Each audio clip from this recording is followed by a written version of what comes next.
all libertarians probably will agree that our criminal justice system is in need of some reform. Some see this solution in eliminating laws, some see it in transitioning to private courts and private prisons. Others think we should focus more on rehabilitation rather than punishment. Where do you think is the best place to start, Mr. Berman? I think the best place to start is we have to change the culture in this country to understand that a lot of the things that we consider crimes are not crimes. I mean, we have people right now who think it's a crime to go outside of your house without wearing a mask or to leave your house twice in one day. They're calling the police over this. It's absolutely insane. And they do this because someone on TV who works for the government said, yeah, we're going to create this new policy. Sometimes it's not even law. It's just there, but they're using this as excuses to call police. So police can come and extort money from us. We need transparency. There's no way if a police officer or a prosecutor or somebody working for the government does something illegal that harms an American, what can you do? You can sue them civilly and you have a very slim chance, but can you start a criminal prosecution against them? No, that's only something the government can do. And we've seen this entire history of the government not prosecuting their own. We need a fix for that. I've got the Accountable Authority Act, which I proposed when I was running for the Texas House in 2014. It's got a lot of solutions for that. You can check that out. It's got a lot more information in it, but we need to level the playing field. Right now, they have all the power, and we're helpless because we're just going to let them have it? No, we need the courage to stand up to that. And we need to fight back. All right, thank you. We're going to move on to Mr. Supreme with your views on criminal justice reform. Because I am promoting the Libertarian Party platform as part of my campaign, I am going to read directly from it. Plank 1.7, Crime and Justice. Government force must be limited to the protection of the rights of individuals to life, liberty, and property, and governments must never be permitted to violate these rights. Laws should be limited in their applications to violations of the rights of others through force or fraud, or to deliberate actions that place others involuntarily at significant risk of harm. Therefore, we favor the repeal of all laws creating crimes without victims, such as gambling, the use of drugs for medicinal or recreational purposes, and consensual transactions involving sexual services. We support restitution to the victim to the fullest degree possible at the expense of the criminal or the negligent wrongdoer. The constitutional rights of the criminally accused, including due process, a speedy trial, legal counsel, trial by jury, and the legal presumption of innocence until proven guilty, must be preserved. We assert the common law right of juries to judge not only the facts, but also the justice of the law. We oppose the prosecutorial practice of overcharging in criminal prosecutions so as to avoid jury trials by intimidating defendants into accepting plea bargains. I'll also throw in 1.8. We oppose the administration of the death penalty by the state. Thank you. I mean, that says it all right there, I think. Great. Thank you, Mr. Supreme. Mr. Kokesh.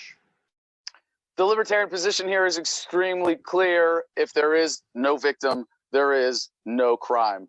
With my platform, we stop enforcing all federal laws and regulations on day one. And this is something that is really important for us to be able to speak to as libertarians. If we live this message, we find that we are often at odds with authority. And as Henry David Thoreau said, in times of injustice, the only place for a man of conscience is behind bars. I have so much credibility on every relevant issue in civil disobedience, whether it's freedom of speech, cannabis consumption, firearms rights, or even dancing in public at the Jefferson Monument. And having that ability to connect with people issue by issue and saying, I am standing up for these rights and I have fought the system and I have won. And even in the course of this campaign, I've had a lot of fun with this. You know, the day that we announced this campaign, I was driving on our bus, No Force One, through Texas, got pulled over twice within an hour. That legal case just resolved a couple months ago, and I'm very proud to say that I beat 4 drug felonies and a misdemeanor in the state of Texas by using the religious defense and by being a pain in the butt to the system and getting them to essentially drop those charges. To be fair, precise in this, I got them all reduced to a $180 fine. I'd say that's a pretty huge legal victory that any lawyer would be proud of. And standing up to the injustice system, the current legal system we have, that is about punishment, not about justice, using the violence of the state to control people's behavior. This is absolutely wrong. Changing this paradigm, how people think about this, making sure that we put the ethics and the principles of libertarianism first. No compromise. If there's no victim, there is no crime. Let's put up someone as a nominee who's lived that and can connect with the American people on these issues. All right, thank you, Mr. Kokesh. Criminal justice reform, Mr. Hornberger, you have 2 minutes. The best thing we could ever do for criminal justice reform is just legalize drugs. All drugs, heroin, meth, cocaine, marijuana, alcohol, cigarettes, whatever. This has been one of the most evil, immoral, destructive, and racially bigoted government programs in history. The noted academician Michelle Alexander calls it the new Jim Crow. And that's exactly what it is. It's Jim Crow. When I was campaigning in for the North Carolina presidential primary, I came across an example of a guy named Michael Holmes, who got a 200-year jail sentence, a black guy, for a nonviolent drug offense. And the penitentiaries are filled with blacks for nonviolent drug offenders. I would pardon every nonviolent drug offender and every nonviolent offender in the federal system immediately. But we've got to get the federal government out of the drug war. But it's also incumbent on us libertarians to argue that it's time to get the state and local governments out of this business as well. Limit to the police to doing what the police should be doing, going after murderers, rapists, thieves, and burglars. But when they're involved in this other stuff, you get the crooked and the corruption stuff, the bribery, the asset forfeiture laws, and the people who pay the biggest price for this are obviously the poor. Now, we're not saying that drugs are good, that heroin's good, cocaine's good. What we're saying is they don't belong in the criminal justice field. They belong in the private sector and therapy centers, counseling. This is where people have to go to get treated. The idea that we should punish people with jail, fines, incarceration, prison, I mean, it's absolutely inhumane and dysfunctional. There's one solution to this criminal justice field, and that's get rid of this drug war by legalizing it all and getting the state out of it. All right, thank you, Mr. Hornberger. Judge Jim Gray, criminal justice reform, 2 minutes. Well, I've been involved in the criminal justice system pretty much all of my professional life. And actually last April, I started hosting a radio podcast called All Rise, the Libertarian Way with Judge Jim Gray. Actually, Larry Sharp gave me the All Rise idea from a judgeship. But in that time, I think it was on November 8th of last year, I interviewed an attorney named Justin Brooks, who was the head of the Innocence Project in San Diego. And what he said was appalling to all of us, which was he himself, in the last 20 years, has walked 29 people out of prison who were factually innocent. And that should outrage us all. If we have one person in prison that's factually innocent, that's really a terrible thing. So many. And why? Because we have all of these laws on mandatory minimum sentences and 3 strikes and you're out and enhancements and the rest. No, I tell prosecutors, we will tell prosecutors in my administration, you're speaking for us, you'll do the right thing for the right reason every time. In addition, back in 1992, talk about trying to repeal the war on drugs. I took that position as a sitting trial court judge. Judges don't hold press conferences, but that is my position. Now I say that the war on drugs, drug prohibition, is the biggest failed policy in the history of the United States of America, second only to slavery. In addition, today, the United States of America, you probably don't know this, has 5% of the world's population and 25% of its prisoners. This is an outrage. Either we're doing the most criminally oriented people in the world or we're doing something wrong. What do you think it is?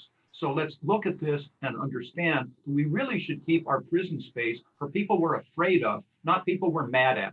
Victimless crimes, like all of my competitors are saying here. That's right. We just don't do that. Finally, I am involved with something called Open Gate International, and they teach former felons now released from prison. They teach them to be involved in the culinary arts, chefs, maitre d's, etc. And they don't charge for the time, and they're successful in getting about 75% of those jobs within the 12-week period. 5 seconds. Now we took it to Norco State Prison, where they're trying to set up a program to teach these people before they're released. That's where the root of the problem is. That's what libertarians do. We address them. All right, thank you, Judge. Ms. Jorgensen. Criminal injustice has been going on for far too long in this country, and it will end with me. As president, my priority is to end the war on drugs and get everyone out of prison who should not be there because they did not commit a real crime. No victim, no crime.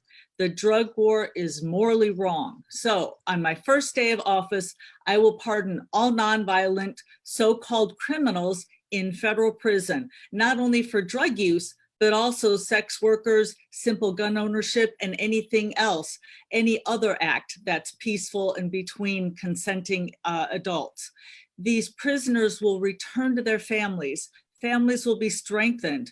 Fathers will be able to support their families, help raise their kids, and be a role model. Also, returning people to their families will make room in our jails for murderers, rapists, and other violent criminals, people who have committed a real crime who do need to be locked up. Ending the war on drugs and even going into sex work and the other things, legalizing them will make the streets safer. We're not going to have any shootouts because we don't see shootouts between, for instance, CVS and Walgreens over who's encroaching on whose corner for selling alcohol. Also, our schools would be safer. We don't see alcohol store owners trying to sell gin to students at high schools or junior highs because the profit just isn't there. And yes, what we put in our own body is our business. But often when we hear people say that, we think of marijuana, heroin, and so forth.